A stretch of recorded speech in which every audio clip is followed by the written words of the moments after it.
印度赞巴仁波切说，真谛乃是业力迷乱现，当断嗔恚恶习，当日瓦。所以我们就是出现了一个真谛那么在这个时候我们就是特别对他特别生气的那种，实际上来说的也是一样的，就是幻觉，就是当怎么说呢，帕当巴尊者他就是对他的这个弟子所讲的，就是这也是实际上真正的仔细的看的话，那也是一种幻觉现象。所以我们把这个都是放下的情况下，那就没有什么做不到安忍的对境，都可以很容易很轻松的可以做到安忍。然后前面也是有些嘛，就是如果是一个嗔恨心，一起嗔恨心的话，那我们就是在怎么说呢，1000个大阿僧期间的所有的这个布施的功德也好，供养三宝的功德也好，然后就是饶益他人的功德也好，这一切都是会摧灭的，对不对？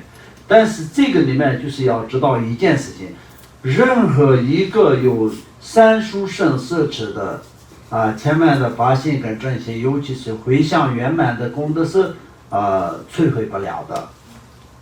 主要是会摧毁的所有的功德是没有回向过的，没有圆满回向过的功德都会摧毁。但是功德呢，就是当然也是有，比如说造了什么业就会摧毁多少的功德，造了什么业就是会摧毁多少的功德，对不对？有这种贪嗔痴都是有区别嘛。但是嗔恨的这个力量就是最大，所以呢，它就会摧毁1000个大阿僧期间的怎么说呢？功德都是会摧毁的，所以非常严重。同样的阿底峡尊者也说，复称作害者，若称作害者，如何修安忍？所以，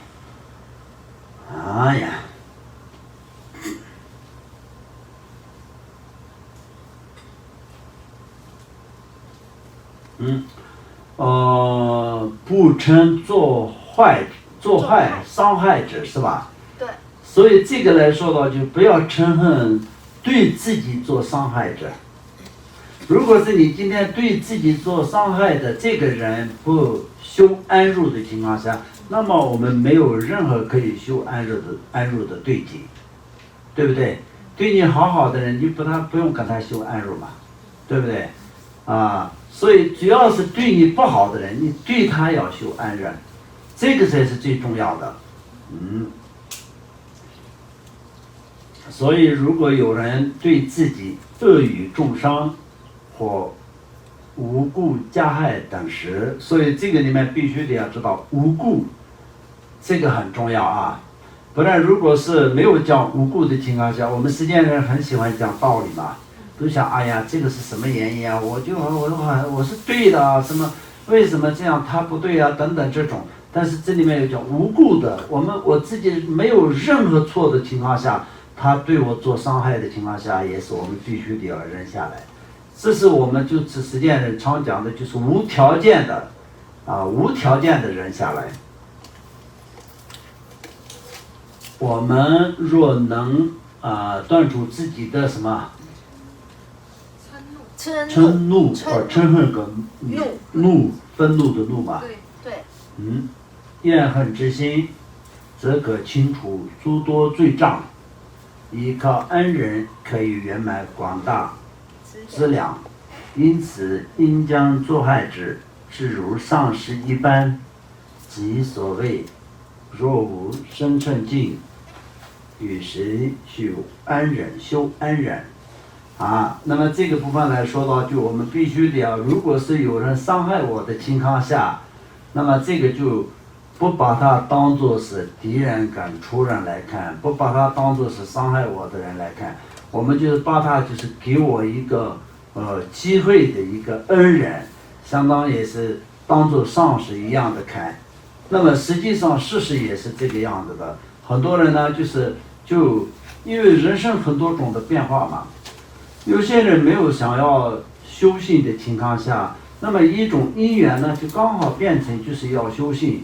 那么这个因缘来自就是有的时候呢，就是有些很富有的人，因为就是遭到了他人的这种强盗等等的，那么就变成到最后一无所有，然后就最后呢就变成只能是修行，到最后修持圆满了，那这个强盗对他是有多么大的功德。如果是当初没有遭到这样的怎么说呢，那个严重的那个问题的情况下，他不会修行嘛，对不对？所以这样从我们作为一个修行人的角度来说到，就时间的道理跟修行的道理是完全是相反的。那么巴祖仁波切也是有说，修行跟修时间法这两个是分开的两个不同的路线。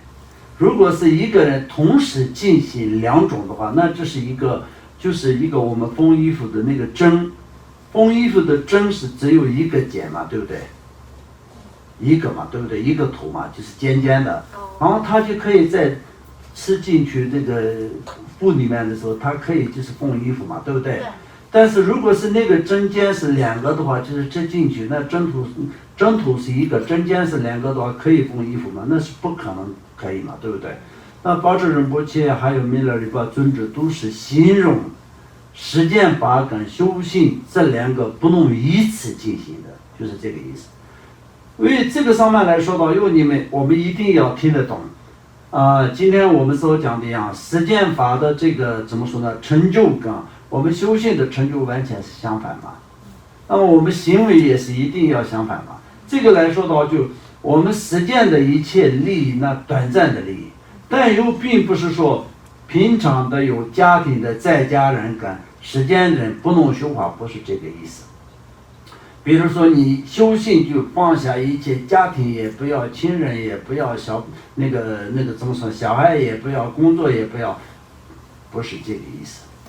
这种是没有几个能做得到的。但是没有几个能做得到的情况下，其他做不到的人都不能修行嘛？那也不是，可以修行。修行的过程当中，就像我们平常的很多人来说的话，就修行当中呢，就是为了修行，那么我们也是为了生活为了需要生活。生活是不是为了生活而生活的？我们的生活，我们的人生是为了修行而活的。我们要知道，我们活在这个世界上是为了什么？为了修行。结果是什么？会成佛的。我们活在这个世界上，为了人生为了活着而生活，那太没有意思了，太不够是一个修行人。我们修行人要知道，为了修行，我们要活在这个世界上。所以我们因为过去的累积历世的一个殊胜的因缘和福报，这一次我们获得了一个人生，非常殊胜的人生。所以我们必须得要为了能够保持这个完美的这个人生，而且要修持圆满，获得最圆满的佛果，对不对？对，这样才是有用啊。不然我们很多人来说到，就为了活着，就是努力的工作那么努力的去做怎么说呢？实践法到最后走的时候，两手空空的，什么都带不走，又是一次重返，空手的就是要返回，对不对？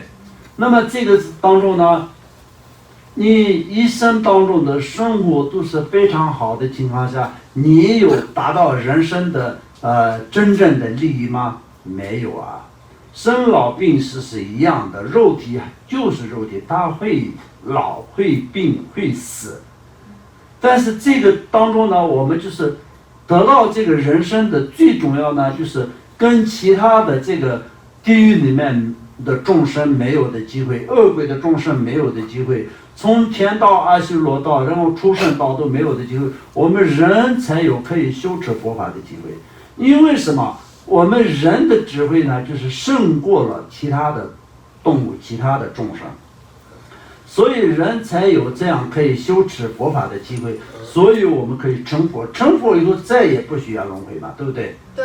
但是这个离我们说远也是很远，但是说短也是很短，说近也是很近离成佛有多远？说近也是很近，说长也是很长。我们过去无始的时间以来到现在一直不断的轮回当中，继续轮回的样子来看到，那还可能需要很长很长时间，说不定还是继续轮回到成不了佛都有可能啊。但是从我们获得就是这么多的众生里面，我们这一世当中得到了人生，而且是我们获得了这么殊胜圆满的过去的这些诸佛菩萨、上师、善知识们都成就的方式，这个方法我们在我们的书上，所以就是非常非常了不起的一个这样的一个机会嘛，对不对？对。那在很多在这个我们现在的这个世界上，很多人都是很多的国家都是觉得哇，什么什么东西是我们自己国家自己可以制造的啊，自己可以制造出来的，那么这个是我们自己可以生产的，多了不起，多厉害的，就是相当就是那个飞机也好啊，那么就是飞机是现在谁做出来的？那现在我们自己也可以坐飞机啊，飞机、汽车、坦克等等等等作战的东西，相当就是甚至那些那个怎么说呢？那个原子弹啊什么等等的啊，大家都觉得这些都是很厉害、很了不起。然后在一个有这种的那种怎么说呢？发明的人或者是有这些的资料，那很多人都是。国与国之间呢，就是这些所有的资料都是一定是保密的嘛，对不对？对。那现在就像这些是它的结果是什么？还是一样短暂的利益，而且是破坏性的，有些很多都是破坏性的，有利益的东西也是不是什么太大的利益啊。但是我们手上的这个是什么？我们可以创造佛，自己可以成为佛的最好的一个方法就是佛法。释迦牟尼佛的殊胜的教法，佛慈悲啊，菩萨慈悲，所以呢，佛菩萨的这个善的方法跟这个怎么说呢？那个善能量呢，就是传播给所有一切众生，主要是看众生有没有这个因缘，传承没有间断过，从释迦牟尼佛到现在我们的之间呢。传承没有间断过，方法都是完整的，啊，但是有没有人去修，这个是重点。修得好不好是更是重点。修得好的人全部都成就了，这都是我们亲眼所见的，不是说曾经说过的，好像就是在几千年前，就是好像在什么地方好像有一个这样的这个成就，现在去研究不是这样的，我们就是在。随时都是发现成就者，然后就是成就的象征，各个方面都是亲眼所见的。所以从一个修行成就者的一个成就的象征来说到，就从我们单单是这个人的一个时间的一种智慧来说的话，那就只有一种名称，就是特异功能。这个世界上有没有特异功能的人？只是一个想象出来的一个事情，就并不会有特异功能的人。但是修行成就的这些成就者嘛，那就是都可以在天上飞，地下转啊。那么水中也是一样的，水也是不会那种灭死，火不会烧死，这些都是什么？因为佛法的成就。这一切的成就都是，如果我们精进努力的修持的情况下，那么我们在修持方面能够可以达到。修持该需要的安忍的情况下，我们会做得到。我们这些这么完整的方法在我们的书中，对不对？所以这个时候我们不去好好的怎么说呢重视，那就是一个非常非常的可惜的一件事情吧，对不对？所以我们在这个当中也是今天每天到晚都是。跟我们自己的环境的人一直都不断的讲道理，越讲道理，我们就是在轮回里面。所以我们就以后不要讲太多道理啊，我们无条件的那么就忍辱，好不好？对所有的众生，对家人也好，然后对小孩也好，然后亲朋好友也好。邻居也好，同事也好，都要修安忍，好不好？忍辱才是最重要的。